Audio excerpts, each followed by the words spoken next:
What's up, world? It's the Javelin Breakdown, bringing you a special breakdown of Marc Minichello and a big training throw recently, producing 83.40 in training. So a big thank you to Marc for letting me take a look at this video and offer some comments that are really geared towards beginners and intermediate throwers, reminders of the key, the fundamentals of the throw. And Marc does a really good job in this throw across a number of important areas. So thanks, Marc, for letting me do this and sharing this with the community. So I'm actually going to start from the end of the throw and work backwards, because one of the things that Marc and I were chatting about when looking at this throw was actually how he finishes the throw and kind of the training throw mentality versus competition. And so when you take a look at this throw, look at the relaxation level in the delivery and the recovery steps.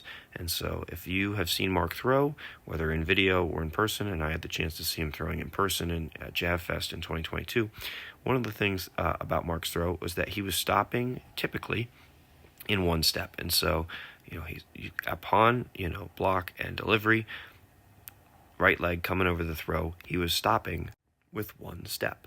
And one of the things we were chatting about is, hey, you stopped, a lot more gradually in this throw. There was like a casualness to it. And so 1, 2, and then he kind of steps through the foul line there, which, just a small comment, when you're confident in your ability to manage your approach, in my opinion, there's no reason to stress out about the foul line in training. You're worried about lots of other things, and as long as it's not an issue on game day, you got other things to worry about. And so, that's just a small comment on that. And so Marc is really relaxed. And I think that, one of the things I was saying to him is, I think that this recovery step, taking 2 steps or, more, potentially, could allow him to stay more relaxed so that there's not brain power that's concentrating on, hey, I'm going to need to pick this right leg up and get it up over the block and quickly stop to avoid fouling. Instead, there's that kind of knowledge in the back of your head that I'm going to stop more gradually, and so I'm just going to worry about delivering the javelin, energy up into the javelin, and then only after that will I worry about stopping, and I have, 2 steps to do so. And so, again, the thought process being that more of the body can follow through, can continue up into the line, that the javelin's going on, because we want all of our energy, going up into that javelin. And so if there is energy that is, during the delivery of the javelin, if there's any part of you that's worried about trying to stop, that is, energy that's taking you this way. And we really want our energy going up with the javelin. But, another comment that kind of ties into this, we're talking about the relaxation, right? I made the remark that this is a training throw. And, we were talking about that. Training, the mentality in training is it's just a different environment, right? Competition brings a lot of stress, brings a lot of anxiety, and for different athletes kind of manage it different ways. But in training, there's a relaxation and a level of just, I think, flow that you can get to that looks different than competition, because in competition, you're managing all these other things. So I think it's really cool to see this level of flow and this level of relaxation from Marc, and it producing such a big throw. And I really hope to see him be able to capture that and bring that to life in competitions throughout this year. Just wanted to offer that remark. There's the difference in mentality in training versus competition, and the idea, the hope is that in training you can find what works for you and translate those feelings to competition, but that can be challenging to do. So continuing our trend of working backwards, when we take a look at this throw, what causes that recovery step? Well, that recovery step is a reaction to Marc being in this stretched position. There's a lot of tension in that left side, the left hamstring that's supporting him. All of his energy is going up into the throw, so the natural reaction is for him to pop over that block. And that pressure in that left side is coming from what? Well, if we take a step back further, the pressure from the left side is coming from a really good penultimate rhythm, back foot to front foot contact into great sequencing. So let's go ahead and work off of that. So the penultimate step, for those who are familiar, that we want to have a really powerful pull off of that front foot. So for right-handed throwers, it's going to be your left foot. So I want to comment, note the posture Marc has. And so without getting too in the weeds, from a running mechanic standpoint, Marc is doing exactly what you see elite sprint coaches talk about in terms of where that foot is meeting the ground ever so slightly in front of the hip. And so he's pulling off right there. Really good power there. He's meeting the ground with that back foot in, what I'm going to use I'm going to say quietly. That back foot is not hitting the ground with impact. It is quietly hitting the ground. Some people call it the soft step, different ways to talk about it. But at the end of the day, that foot is giving way, that knee is dropping, that brings the hip into a good position at block contact. And so he's able to come into that reverse C, that power position that we talk about. And so we're seeing that hip is, we're seeing that the foot is turned, the knee's down. Oop, that's not what I wanted. We see that hip is in the throwing direction, the stretch is in the chest and the armpit, delaying of the throwing arm, the near perfect maintenance of the angle of the javelin. So that's where the javelin was, right over his eye. That's where it is right now. So that angle of attack is quite minimal. So we see there's the javelin drifting ever so slightly, but a really high level of control there. I'd be curious to how much further it went, farther it would have gone had that javelin been just a touch lower, but still really great control. And so where we say hips, chest, shoulder, elbow, hand. Yeah. So, we're working backwards, right? So we're thinking about how we get to that recovery step. And so that pressure in the left side coming from that rhythm. So pulling off the left, really great. I know where I was going, right foot to left foot. So the rhythm, javelin rhythm, so critical. I can't overstate the importance of having let's play this in real speed here. Back foot to front foot contact. Watch this. Boom, boom, right? It's very quick. It's a 1-2 punch. Play it again. Boom, boom, right? And so it's very, very quick. I love listening to Barry Cromas talk about this because Barry always has a nice theatrical vocal performance as well as visual when he demos it. And so you'll have to check out videos because Barry always makes the sound effect ba ba-da. And so he really emphasizes those final 2 steps, and I love it. And that's so critical, right? Because think about it. Back foot to front foot. When you have that rapid 1-2 punch, it creates this jolting effect. Firm left side. That left side has to brace, upon the impact of all the speed from down the runway, and then the extra, surge off of that left foot into that 1-2 punch. So Marc gets a really solid left side from not just the block leg. People think about the block as the leg. It's that whole left side.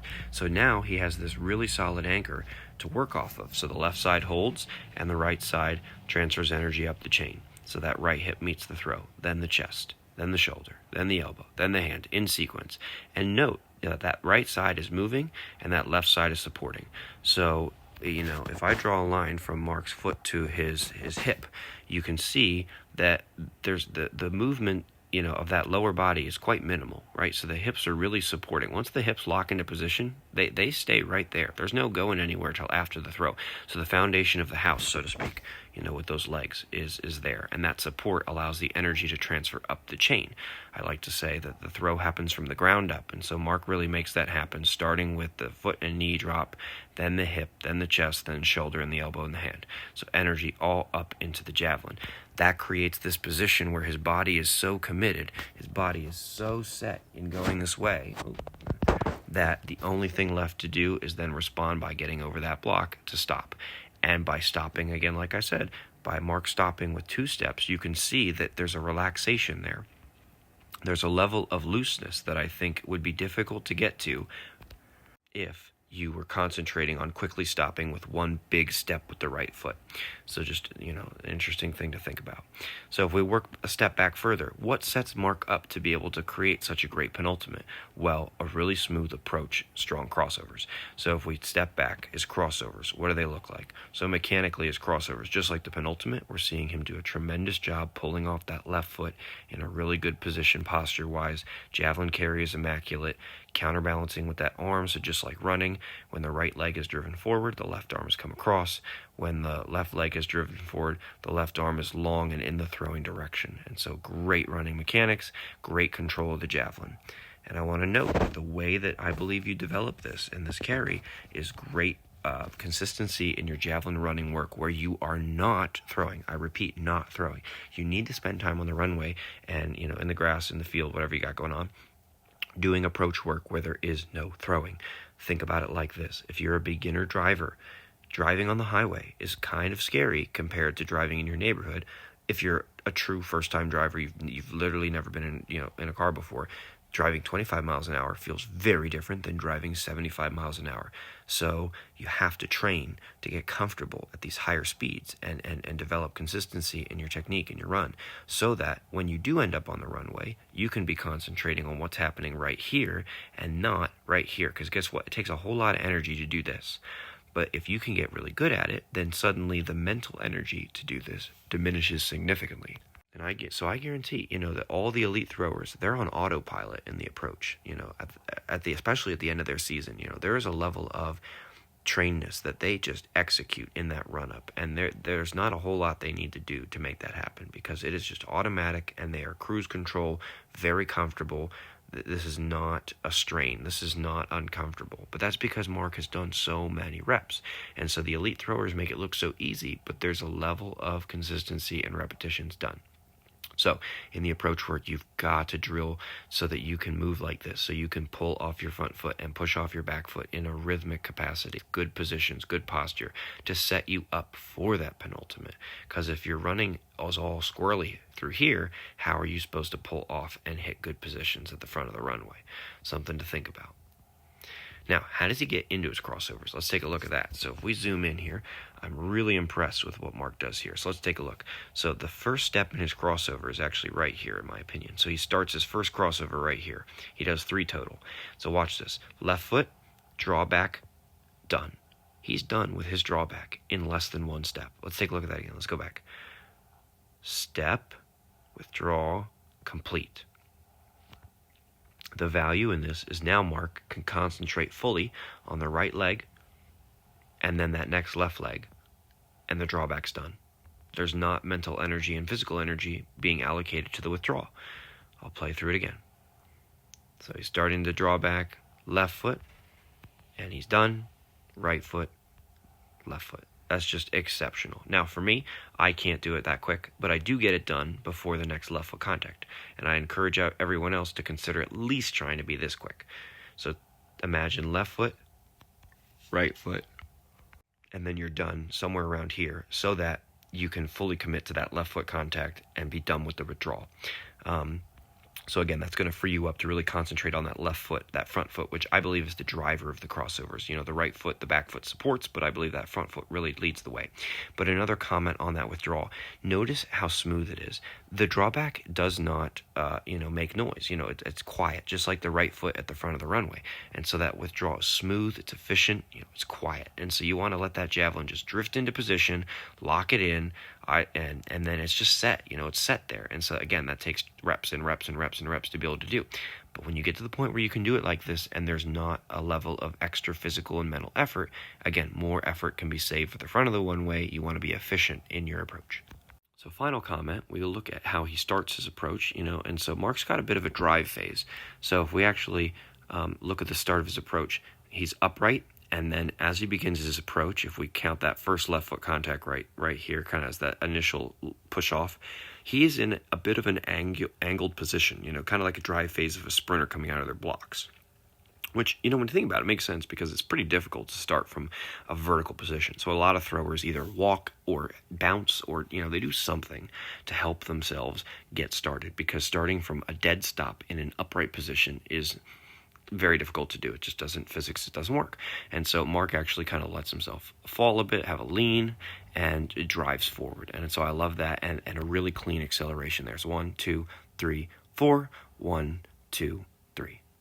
So that's how I would count his approach, and really at the end of the day, how you count your approach, it doesn't matter so long as it works in your head and you're able to be consistent, But I find it easier to just count left foots and then, left foot's across the board, whether it's your steps or your crossovers. So one more time, we're seeing really smooth 4 or 8 steps total. 1, 2, 3, 4. 1, 2, 3. Boom. So summarizing my thoughts one more time, really clean acceleration, good carry, good transfer, good withdrawal. Javelin's in an excellent position, great crossover mechanics, excellent pull off of that left foot, back foot to front foot contact, excellent big power position, stretch through the whole body, application of force from the ground up, leading with the legs, hips, chest, shoulder, elbow, hand, hitting that javelin, really clean energy transfer right up through the javelin, through the point, as we say, into a recovery step that allows for the follow-through, for that continuation of energy up into the throw. And, that relaxation we see in this throw, this, looks like a pretty relaxed throw for Marc, which is awesome that he's able to pull that off and produce such a big training throw, which should hopefully give him some confidence going into Florida relays this week, which is really exciting.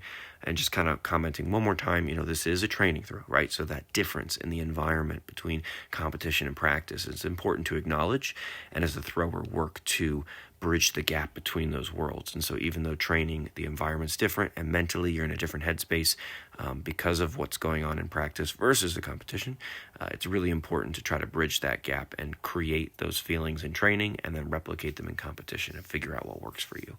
So big thanks again to Marc for letting me do this and share this with everyone. Be following him this season and pulling for him to produce a big throw and see what the summer has in store. We got an exciting summer with world champs and lots of other big meets. So hope to see Marc out there producing big throws.